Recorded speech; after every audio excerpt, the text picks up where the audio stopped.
So far, what we have covered is the representation, evaluation, on optimization of perceptron of the perceptron algorithm, and we have done it from the ground up. So we have done it ab initio. What we've started off with is a very simple feature representation for each example, and then what we did is we used a linear discriminant, which can be written as f of x for a given w to be equal to w transpose x plus b, or we can use the shorthand and say that this is simply equal to W transpose X. So this is the representation that we are using. And then we went ahead and defined the 0, 1 loss as a definition of misclassification. So we said that if an example produces, if the discriminant function for a given example produces negative values when multiplied with the corresponding target label, then we have a misclassification. So this is was our definition of error. Okay, so this was our error function, or as we called it, the loss function. And then we discussed how this loss function, being non-convex and not differentiable due to discontinuity over here, is not a good choice because it does not guarantee convergence when we use it together with gradient descent. So we solved that problem by building an over approximation of this loss function for a given example using what is called the Hinge loss function. And I'm going to use this in red ink. And this was our function that we used. And this is what is called a Hinge loss function. It produces at least as much error as the 0, 1 loss function because it's always over or above this 0, 1 loss function, or it produces exactly the same value in this region, for example. And we worked out a mathematical equation of this red function, which is simply the max of 0, 1 minus y times f of x. And you can verify by relating it to this equation to this plot. Okay. So the good thing about this loss function is that it's convex, and that's good for us because what we want to do is we want to find this f, or more precisely, we want to find this w and b values that control how this function, what output this function produces for a given example. So we want to we want to obtain these values of W and B that is going to give us the lowest error for a given training data set using gradient descent. So a perceptron algorithm is that we discussed in our previous video is nothing but a combination of a linear discriminant coupled with a Hinge loss function and using gradient descent for optimization. So this gives rise to this algorithm. If you have a given data set training examples in which we have n training example, each of the examples can be in d dimensions.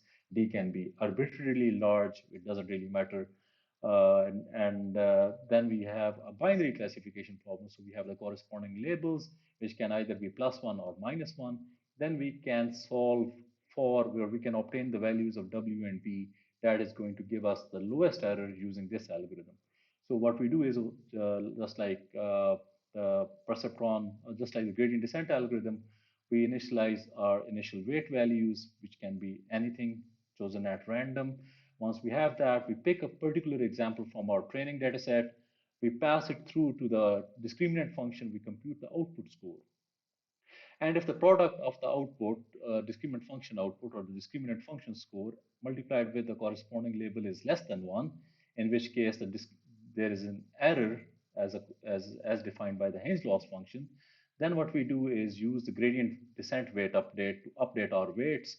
So that weight update equation is written over here. We calculate the overall loss for that particular example, for that particular value of W as well. And then we take the gradient of that and we take a step by an amount alpha in the direction opposite the gradient. And that's why we have this minus sign over here and we get a new value of W. And now we keep on doing this until there are no further errors, in which case we say that we have converged. So this is the overall algorithm that we'll be implementing. Before coming and talking about how we can code this in Python, I'm going to try to give a very simple and intuitive understanding of how this algorithm makes sense. Let's say we have got a single feature and we've got a single example. Let's say the value of the example is of the feature for that example is equal to +1, and the corresponding label for that example is also +1. However, we get an error because of our line, because of our discriminant function. So f of x, let's say, comes out to be, let's say, -2. Now, since the example is positive and the corresponding label is positive, if you take a look at this equation, wk is equal to wk minus 1 plus alpha times yi xi. So yi is going to be +1. So the weight update equation then becomes, for this particular case, w, the new value of w is going to be the old value of w plus alpha, which can be any number you can pick. Let's say we can pick alpha equal to zero point 0.1. This is going to be our step size multiplied by 1 and multiplied by 1. So essentially what we are doing is we are causing a small increase in the weight value. And once we increase that weight value, then the product of that weight value, the next time that example comes in, and the feature of that example is going to be slightly larger than it was currently.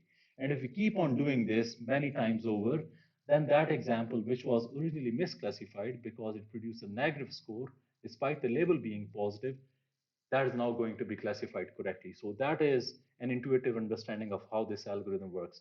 I welcome you to pause this video and build an understanding on the same lines for an example for which the feature value is +1, but the target label value is -1. See how this relates to this weight update equation and whether you can get a sense of how this gradient algorithm is going to produce weight values that are going to classify this example correctly. So I welcome you to try that out, and you can pause that video to do this.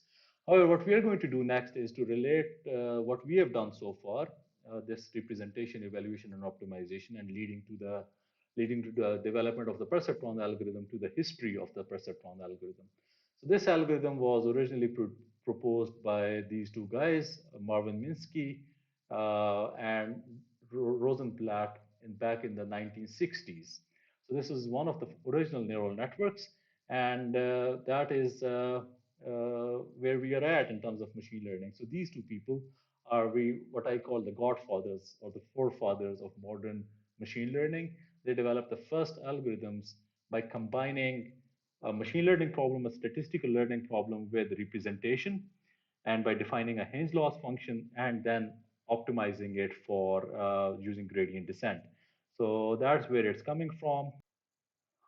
However, there was one minor difference between the version that they developed back in the 1960s and the one that we are working with, and it's a very subtle difference. So they used a loss function that produces an error whenever the product of these two is less than 0. What we did is we used the Hinge loss function, which produces an error whenever the product of yi, which is the target label, and the discriminant function score is less than 1. But that's a trivial change, and it doesn't really affect anything.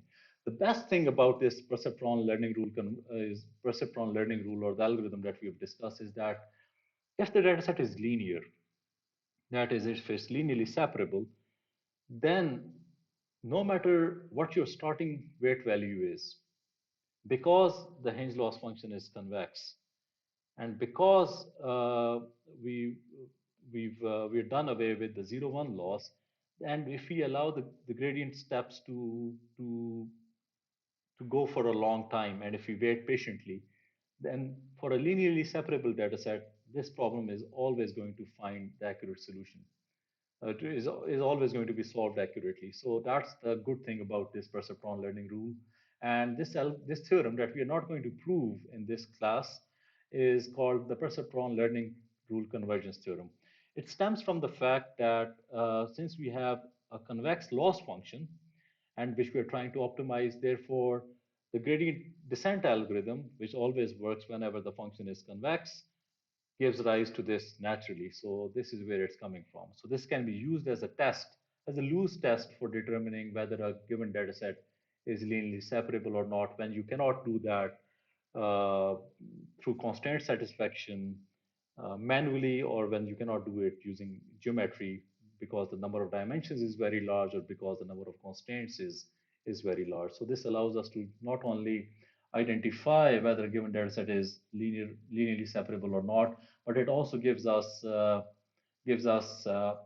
optimal weight values and the parameters of the discriminant that allow us to do so. And this is loose modeling of how neurons work.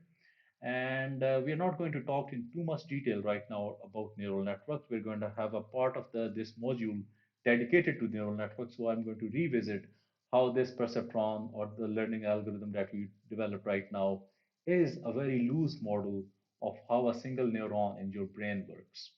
So, so think of it, it's pretty interesting just to realize that a mathematical construct that we have developed is actually a loose model of how our brain works. So I'm not going to cover it right now, but we're going to come back to this modeling of how the brain takes dot products and how it accumulates inputs from other neurons when we talk about deep neural networks later on in the module. What we are going to do right now is to, of course, code, and we are going to implement this as a class, the perceptron class within Python. So what we do over here is we initialize a bunch of parameters. So this is the perceptron class over here. We pick a learning rate.